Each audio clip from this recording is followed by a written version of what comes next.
Pessoal, boa tarde, né? Acho que já boa noite. Eu vou falar um pouquinho aí sobre o meu trabalho, que foi fruto do meu trabalho aí também de TCC, que é uma monografia que eu intitulei aí de Atos Desumanos, Escravidão, Castigos Físicos, Justiça Impressa na Abolição em Cachoeira, entre os anos de 1887 e 1888. Deixa eu passar aqui. Então, fazer uma apresentação aqui mais geral do texto, depois passo para os miúdos. Nesse trabalho, eu fiz uma análise sobre as denúncias de castigos físicos da imprensa da cidade de Cachoeira, tentando identificar como se deu a luta em oposição à violência praticada contra os escravizados nos últimos anos da escravidão, e para isso foi utilizado o principal periódico abolicionista que circulava em Cachoeira, o Asteroide, e identificando nele as denúncias de castigo excessivo sofridas pelos escravizados como mais um argumento aí na luta pela abolição, uma vez que grande parte das discussões em relação à escravidão elas tiveram cobertura da imprensa, principalmente a partir da segunda metade do século XIX.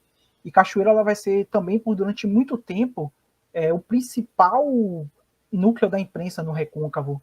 E as denúncias de castigos excessivos elas vão ser aí amplamente divulgadas para tentar sensibilizar a opinião pública em favor da causa abolicionista. Então, um pouquinho sobre os outros dados, né? A justificativa, eu trago aí primeiramente a problemática, né? Que esse trabalho ele se propõe a fazer uma reflexão sobre as denúncias de castigos físicos no periódico, e evidenciando como esses debates se associavam a críticas à escravidão em geral, aí já nos anos finais da escravidão. A fonte, como eu já citei, é o periódico abolicionista, o Asteroide, pois ele, como imprensa, ele participava ativamente, debatendo e discutindo sobre a temática aí da escravidão e também trazendo a temática da violência senhorial. Na metodologia, além do levantamento bibliográfico, foi feita aí a coleta das fontes, para isso eu utilizei o site da Hemeroteca Digital, que faz parte da Biblioteca Nacional, onde eu consultei um acervo digitalizado, onde você encontra esses periódicos. Com os resultados, foi possível analisar essas publicações, verificando a linha de raciocínio dos redatores e suas principais argumentações sobre o tema. O diálogo com a bibliografia, né? Minhas principais referências, né, são essas aí, né? Na tentativa de construir as hipóteses sobre as denúncias da imprensa abolicionista, foi preciso examinar o contexto escravista e a história da abolição na Bahia, principalmente aí nos anos finais da escravidão. Dessa forma, foi necessário esse diálogo com esses trabalhos, né?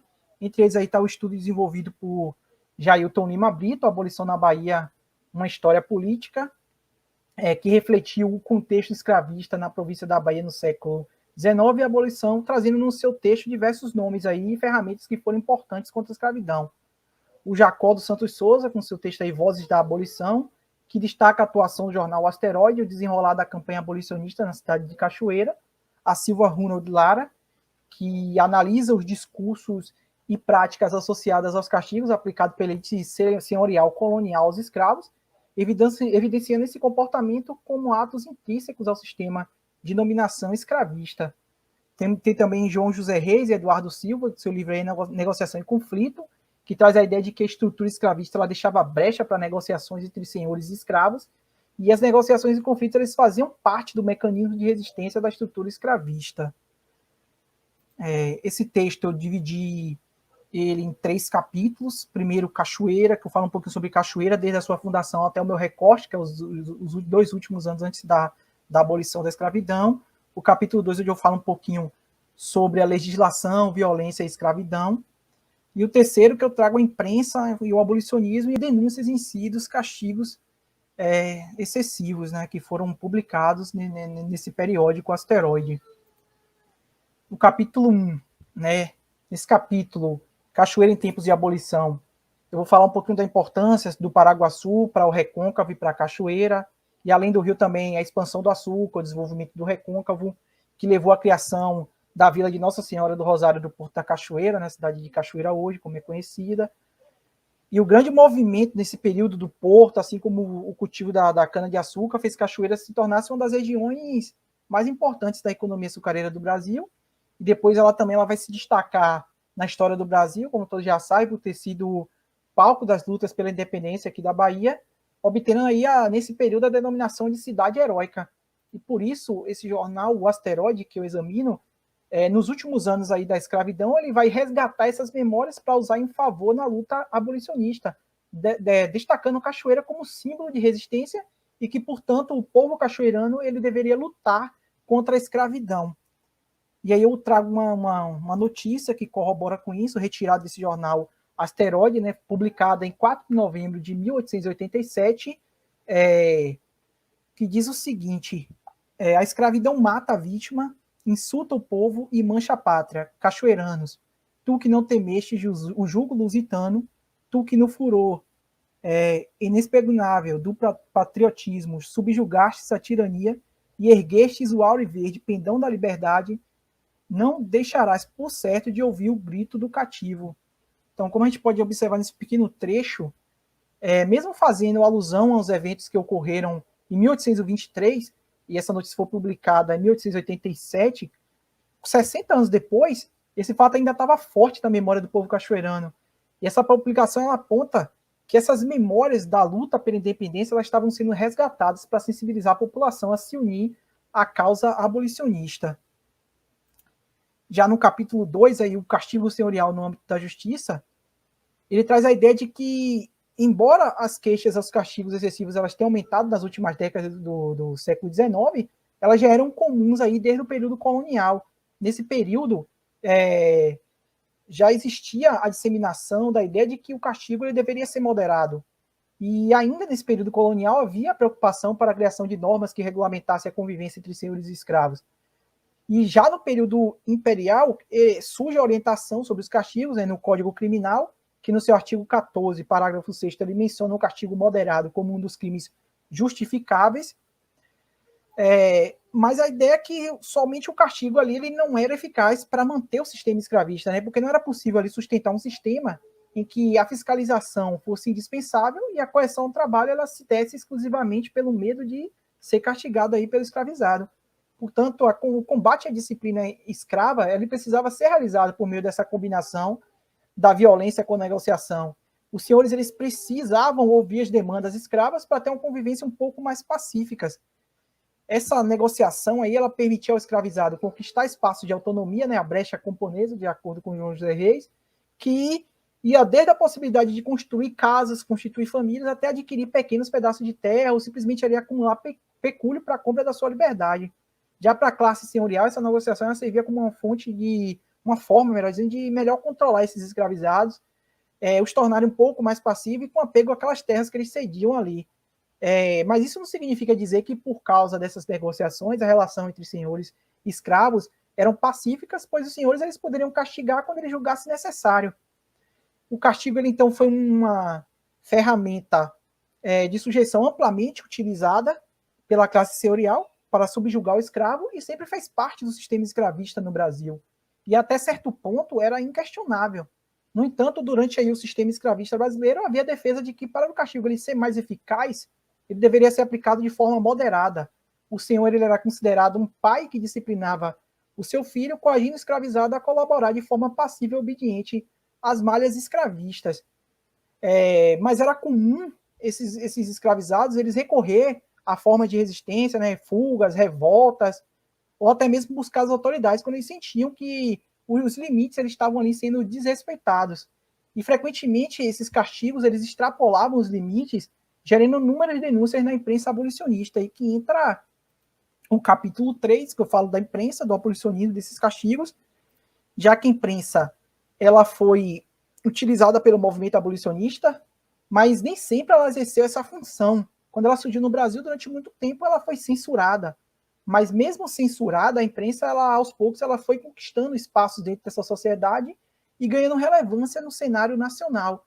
Dessa forma, aí foram surgindo jornais dedicados a debater o tema da escravidão e, posteriormente, a situação escrava ela vai se tornar o principal assunto desses jornais no país, em todo o país, e os periódicos eles vão se transformar no principal meio de divulgação do movimento abolicionista. Então, essas discussões em relação ao tema do abolicionismo, eles rapidamente vão chegar no interior do Brasil, e em Cachoeira não vai ser diferente, surgindo na cidade aí diversos jornais que se envolveram na causa. Então, é dentro dessa conjuntura que vai surgir o periódico abolicionista O Asteroide, que trazia em suas páginas textos contendo duras críticas aos defensores do sistema escravista, e também essas denúncias sobre a ocorrência de castigos excessivos. Essas denúncias elas serviam para buscar a comoção da população aí em favor da causa abolicionista, dando também espaço aí para a perda da autoridade senhorial, da legitimidade do ato de castigar e, consequentemente, de todo o sistema escravista. E aí eu trago, para corroborar com essas ideias, eu trago mais uma citação desse mesmo jornal, né, publicada aí num sábado, no dia 8 de outubro de 1887, uma dessas denúncias de castigo, que diz o seguinte, né, o título aí, Barbaridade, na noite de 3 do corrente, a rua do Dendê, nesta cidade, foi barbaramente espancado pelo terceiro delegado, irmão Albernaz, com praças de polícia, uma pobre mulher que diziam escravas, e já presa de Fonte da Matriz, foi selvagemente castigada. O zeloso comandante do destacamento fará punir os soldados que, deixa eu ver se eu consigo ver, soldados que cometeram um crime. Então, esse trecho, ele indica aí que os castigos contra os escravizados, eles eram praticados em larga escala, né? Ou seja, aí a violência, a tortura, o açoite, eles eram praticados tanto pelos senhores quanto pelo Estado, que tem a força aí policial como uma ferramenta de opressão, né? Sendo altamente violenta em relação aos escravizados, cometendo atrocidades, como pode ser visto, constatado nessa publicação. O redator também cita esse caso aí como um crime punível, né? Quando ele diz ali que fará punir o soldado que cometeu o crime, considerando que esses espancamentos aí, eles ultrapassaram os limites aí dos crimes justificáveis, cabendo aí um processo. Também provavelmente que nesse período já tinha aí uma lei de 1886 que já tinha abolido a pena de açoite também. Já se tornou um crime para esse soldado. Outra citação que eu trago, mais uma vez aí o título Barbaridade, que diz o seguinte: ontem apresentou-se ao senhor delegado deste termo a par da Rita, requerendo o corpo de delito do seu filho, um menor de nome Cirilo, escravizado ao senhor João Crisóstomo Mascarenhas, por ter barbaramente espancado aquele, arrancando-lhe a murros 4 dentes da frente, produzindo-lhe grande hemorragia e deformidade. A criança estava digna de compaixão e trazia os dentes arrancados do bolso. São essas as belas cenas da escravidão. E amanhã virão dizer que o senhor Mascarenhas é um santinho. Providências, senhor delegado. Nessa notícia aí, ela já nos dá evidência de que os escravizados, eles procuravam a justiça por conta própria quando se sentia que o senhor havia extrapolado os limites do castigo moderado. Revela também que nem mesmo as crianças aí, elas escapavam dessa crueldade dos senhores. Além disso, o articulista ele aproveita também da situação para comover os leitores, a dizer que a criança estava digna de compaixão, trazendo aí os dentes arrancados do bolso. E sugere ainda que essa era mais uma cena da escravidão, indicando que constantemente esse tipo de situação chegava até seu conhecimento. Mais uma citação, agora a última. Mais uma vez, barbaridade. Apresentou-se anteontem, nesta cidade, o escravizado Pedro, pertencente a Antônio Coutinho de Oliveira, tendo o olho direito quase sem vista em virtude de ter o seu senhor dado-lhe uma paulada sobre esse órgão. Nosso amigo doutor Henrique Alvares apresentou-se à polícia para providenciar, encarregando-se dessa missão nosso amigo senhor advogado Vilas Boas. Esse é outro exemplo que aponta que quando os escravos eles não iam por conta própria, como foi o caso anterior, eles iam com a ajuda de terceiros, né, buscar justiça. Os escravizados, a partir dessa notícia, a gente percebe que eles demonstravam que tinham um tipo de conhecimento sobre determinadas proteções legais. Provavelmente aí se informando por meio de uma vasta rede de informação de via oral, que aí desde as conversas com os companheiros escravizados, que tinham acesso ao mundo fora das fazendas, até a escuta, né, da leitura de jornais, acho que é chamada aí de leitura de ouvido, que era uma prática bastante comum nesse período, devido ao reduzido número de pessoas alfabetizadas na população. E esses periódicos também eram uma forma comum de se manter informado nesse período, porque também, devido à escassez dos livros, o alto valor também, principalmente no interior aí, como Cachoeira. Dessa forma, os abolicionistas eles aproveitavam a popularidade e a grande circulação dos jornais para difundir aí suas ideias, transformando as denúncias de castigos excessivos em um dos principais argumentos contra a escravidão. já finalizando, a gente percebe aí que a imprensa ela é um importante instrumento para a propaganda abolicionista, e as denúncias contra os castigos excessivos elas foram uma das principais armas na luta abolicionista empreendida em Cachoeira nos anos finais da escravidão. E com grande acervo, a imprensa é um rico documento para analisar uma sociedade que durante muitos anos abusou da mão de obra escrava, necessitando aí de constantemente recorrer à violência para obter essa força de trabalho, para que assim eles mantivessem esse sistema funcionando por mais de 300 anos. Então, atualmente, eu estou trabalhando nessas fontes no mestrado, na perspectiva de utilizar essas fontes na sala de aula para desconstruir a ideia do escravizado passivo e submisso, demonstrando essas formas de resistência que eu acabei de apontar, né? E seu protagonismo da busca pela sua emancipação.